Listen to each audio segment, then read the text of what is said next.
Hey Husker fans, Evan Bland here with Tom Shatel with the Omaha World-Herald and the Tom Shatel Press Box.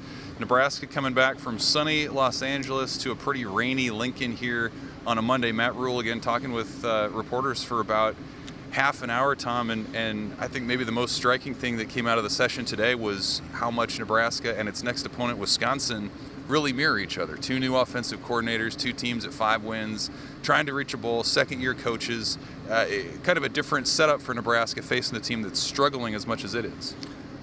Yeah, absolutely. And, Wisconsin, just like Nebraska, had, going into the second year, not even finished yet, they had to admit a mistake. That's hard to do as a head coach, year two.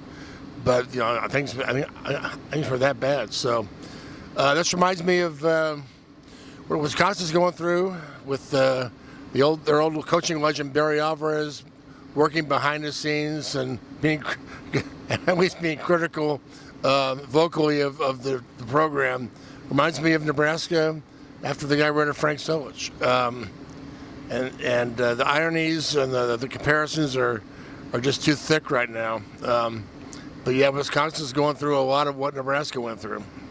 Matt Rhule kind of doubled down on something that he said after the game Saturday, which is this idea that Nebraska, despite another one-score loss, isn't snake-bitten. He said, it's less about curses and luck and maybe more about, hey, if you're making a defensive call, run the call. It seems like he's really trying to drill this thing down to players, that this isn't some cosmic struggle that Nebraska's going through. It's just trying to play good football. Do you agree?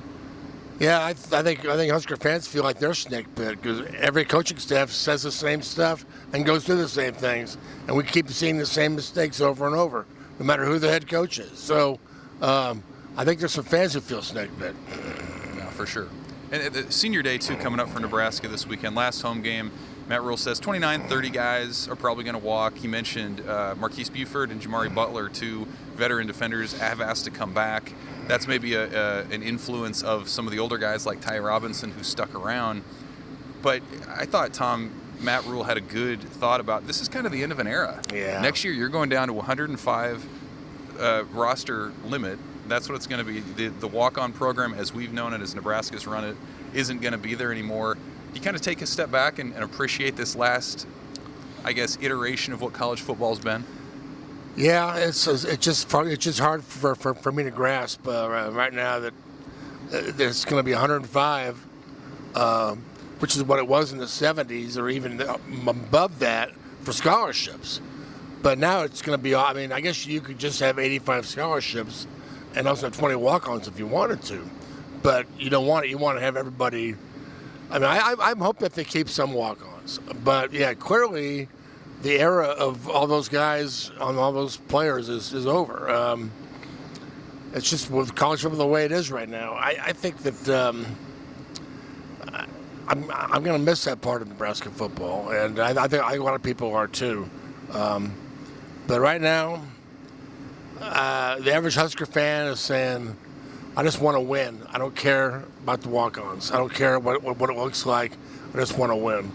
So I understand that too. But for some of us older guys who remember all the great walk-ons and the effort and all that, the passion, that's going to be missed. Well, Matt Rhule is talking about breakthrough. Is this the time? Can they break through? Wisconsin's beaten Nebraska 10 straight times. The bowl drought obviously is ongoing. They could wipe out a couple long streaks this weekend. We'll see if they can do it. We'll be there. I know a lot of Nebraska fans will be there too.